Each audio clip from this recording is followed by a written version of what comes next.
Good morning. It's 4 a.m. and I can't sleep, so I thought I'd make another video about Crowley.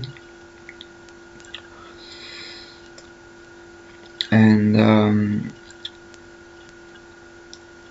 I said before that most people don't realize how much influence Crowley had over our culture through prominent people and musicians and celebrities. I'm not saying that they are all involved in that. I don't believe that. It's very easy to go into this thinking that everything is evil and everything is a conspiracy and they are all involved and so on, but I don't think that's true. But what I know that's true is people usually when I say something that I'm not 100% sure, then I say as far as I know.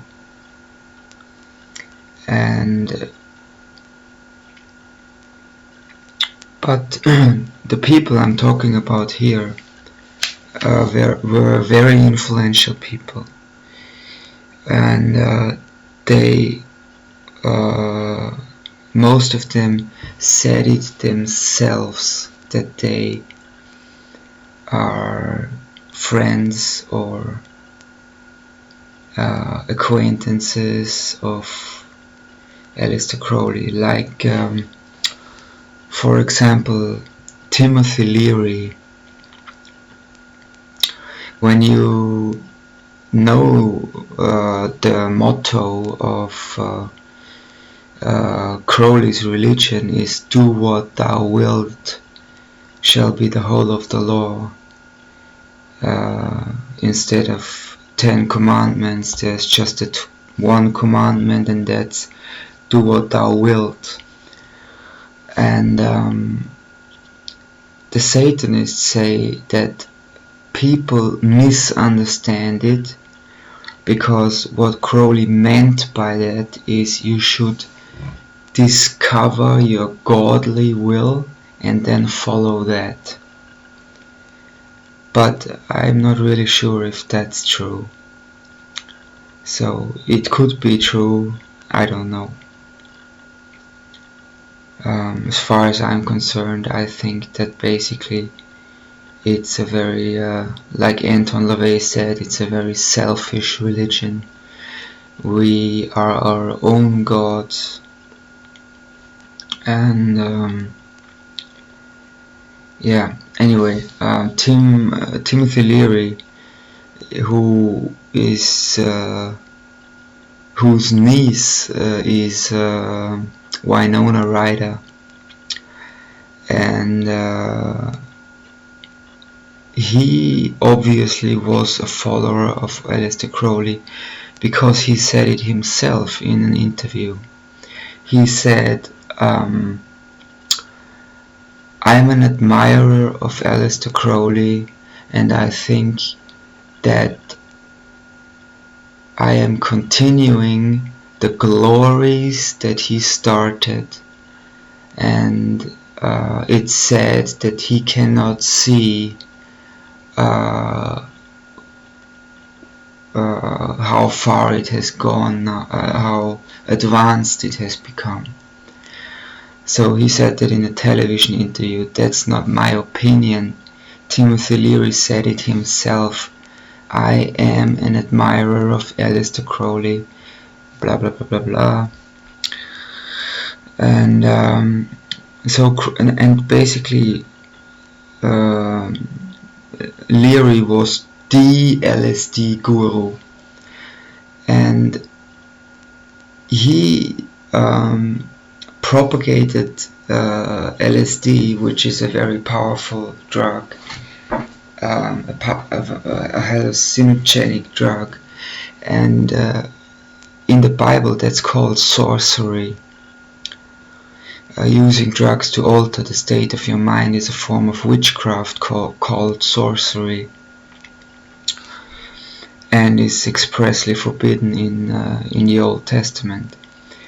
So Timothy Leary had his own little motto, which was, I think, derived from "Do what thou wilt," and that his motto was "Tune in, turn on, and drop out." And he means LSD by that. So the way to enlightenment for Leary, or at least that's what he propagated, was taking LSD. And he was also a friend of this beat poet who wrote Allen Ginsberg, who wrote a poem to the god Moloch, Moloch, German. In English, I think they say Molech or Moloch. And in German, a Moloch is like something. It is basically a synonym for a place that's extremely evil. In the German language, a Moloch is something that's extremely evil and depraved, and for example, like a whorehouse or something. You could call it a Moloch in German. So that's about Timothy Leary. So now I'm speaking just about the people who basically said it themselves, so that I am not don't have to say as far as I know, because they said it themselves. It came out of their own mouths. So Timothy Leary and then the next one is Alfred Kinsey, which I already talked about.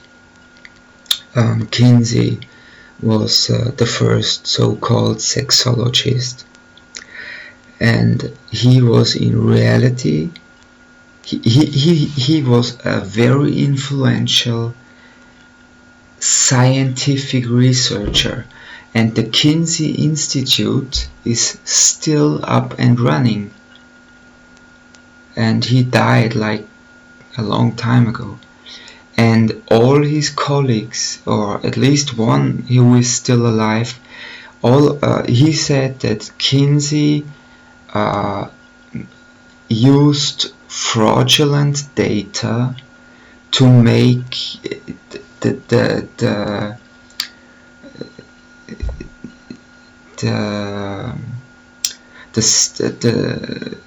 the things appear much more drastic than they were. Like he said that more than 50% of men are gay secretly, and more than 30% have pedophilic fantasies. And he also was called to a committee or some sort of court to testify what was his recommendation for how much prison time sex offenders should get. And he said the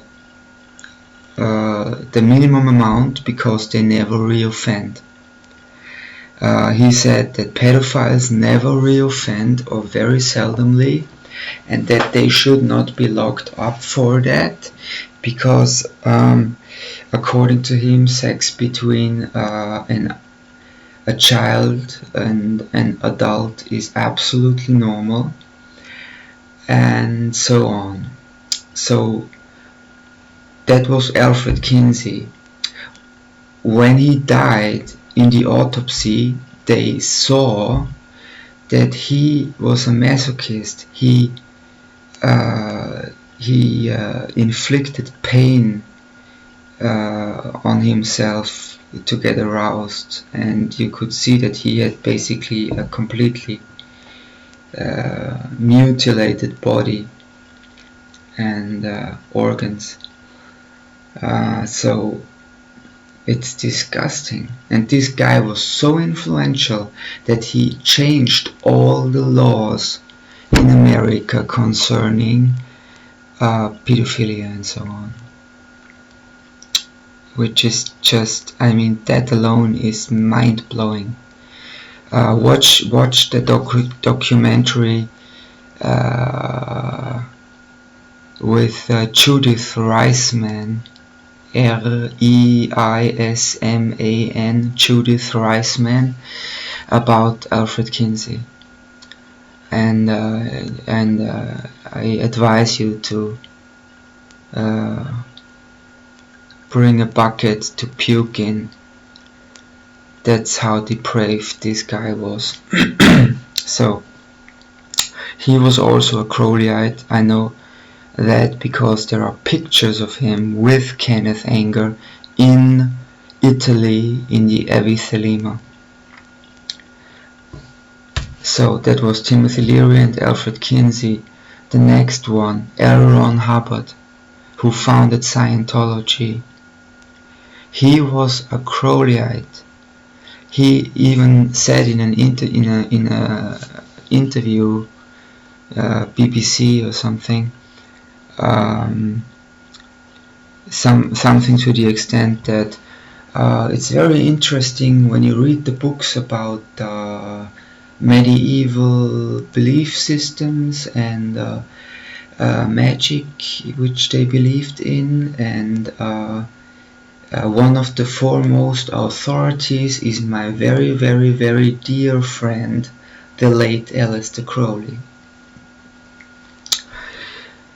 So,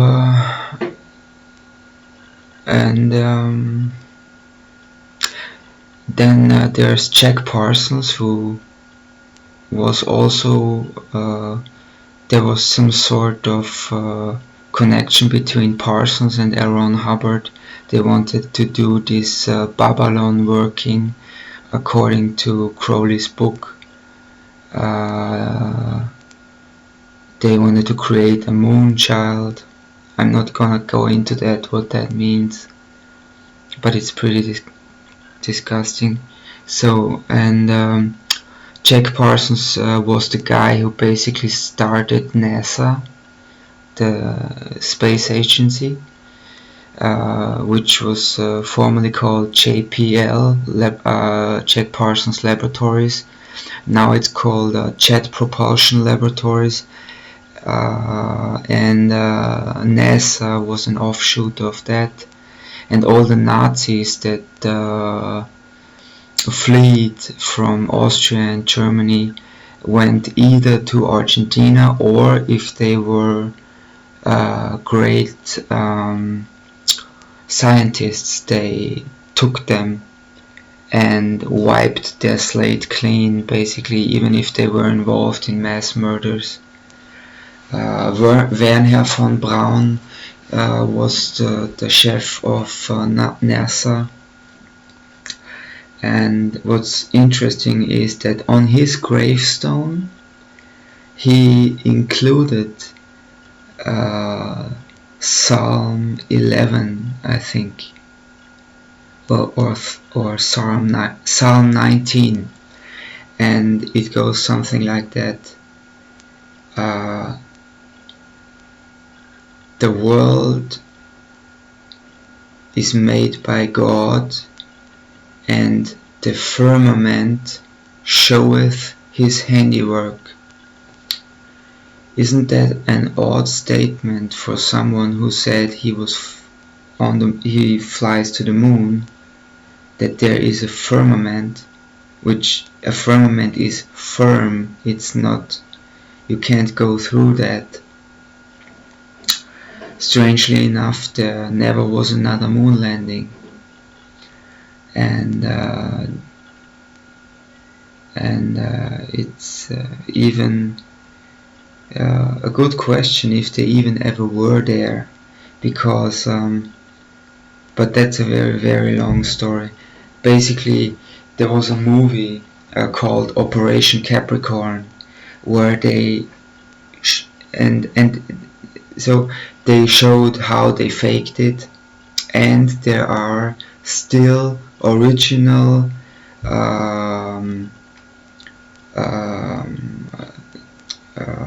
footage of where they basically faked the moon landing, and you can see that they used the camera down on Earth, and they used a round window in the space shuttle, and they took some cut-out paper to make it look like the Earth is far away, and in reality, when you take the paper away, you see that they are just a few kilometers up in the air. And this is in a documentary called A Funny Thing Happened on the Way to the Moon. Please watch that documentary. That's really, if you not believe that the moon landing was just a propaganda thing, then watch that and explain to me why they did the things that they did. Watch the documentary. A Funny Thing Happened on the Way to the Moon. And since then they haven't been to the moon, and even sometimes they have like a Freudian slip and say things like we don't have that technology anymore to go to the moon. So they had it in 1960, but now they don't have it in 2020. But what?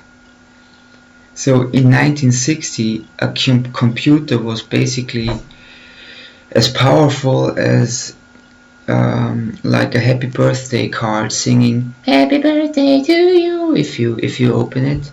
That's the computing power of a computer from the 1960s. And nowadays they don't have the technology anymore to go up to the moon. I mean, yeah, whatever. Maybe it's true, I don't want to go into that, but in my opinion it's very suspicious. So I talked about Leary, Kinsey, Hubbard,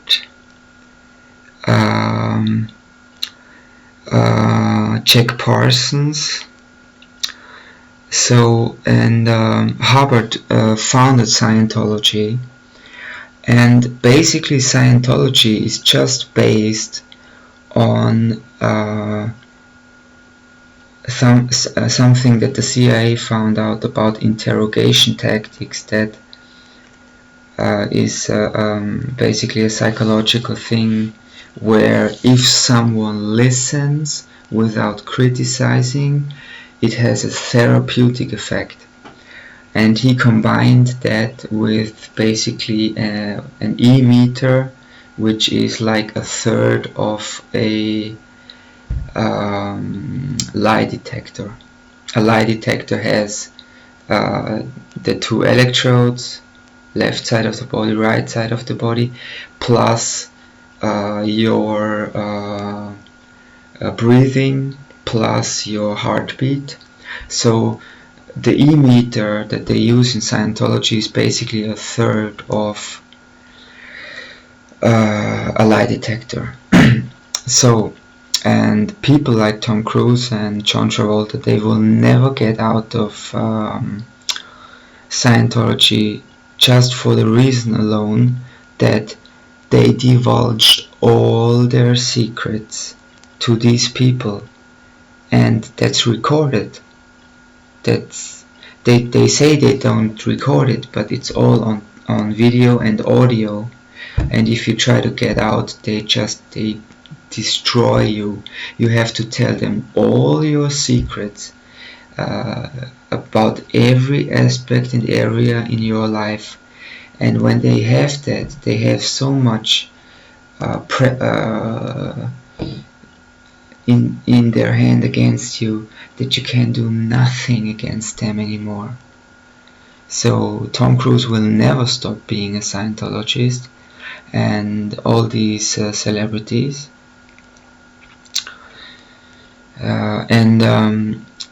L.Ron Hubbard had a son, and he changed his name to DeWolf,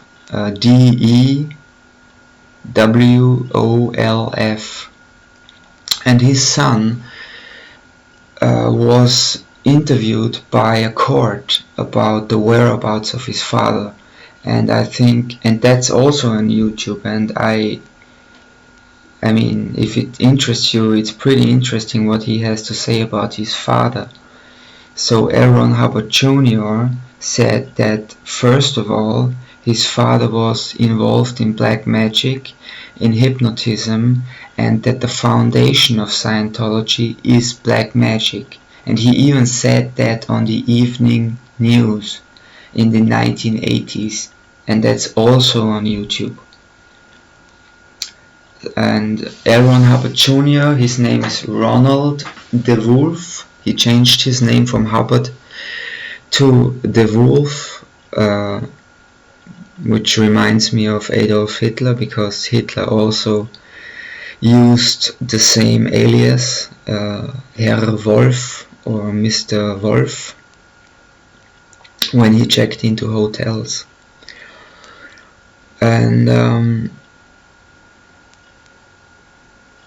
that there was some legal issues with his father. He owed him a lot of money, and they asked him about Scientology, and he basically said that this organization that his father built is extremely dangerous.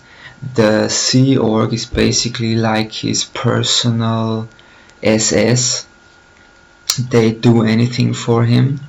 And there's a thing in Scientology called the Fair Game Doctrine, or die Freiwild-Doktrin, which means if you are an enemy of Scientology or an ex-member and you're speaking out, they do everything in their power to destroy you.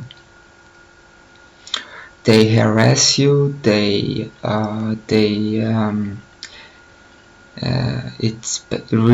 bad. It's real bad. So I mean, these people are 24/7. They are followed by private investigators. People videotape them all the time, and you can do nothing against that, as long as they are not breaking and entering, which they also do, just to prove a point. And they don't care if they go to prison for that, because they're so indoctrinated in Scientology that some of these people, I think, maybe would even kill for their religion, so to speak. And the expose of L.Ron Hubbard Jr. is very, very interesting. And he also said that basically everything his father told about himself was a lie. He said he was a nuclear physicist, and it was all a lie. And basically Dianetics, the book that he wrote, is straight black magic. It's visualization, hypnotism, and you opening yourself up to a person spiritually. And if you do that, they can, if they know what they're doing, and he was very into this black magic stuff. He even had a book that was hundreds of years old, which he gave his son on his 16th birthday. And his son basically said that for most of his life, he and his father were basically con men, street fighters, and into this black magic thing. So it's unbelievable. So that was about L.Ron Hubbard. And by the way, Hubbard, I mean, this guy was extremely crazy. He lived on a boat with only young boys and so on. So can imagine what the mindset of this guy was. And that's L.Ron Hubbard. And there are hundred thousands of Scientologists. And the funny thing is that his grandson, Jamie DeWolf, he is a poet and something like a stand-up, not a stand-up comedian, but like a stand-up storyteller, and he's very good, and he hates Scientologists with a passion. And he even explained that all the symbols that Scientology uses come from Crowley's books. So there's this symbol with the triangle upward and the triangle downward and the S in the middle, and if you just twist it a little bit, that's the symbol of one of the books of Crowley. I think it was Liber ABA or something like that. And I mean, it's just unbelievable. and Crowley said that just for people who think that this is not real, that they don't sacrifice children,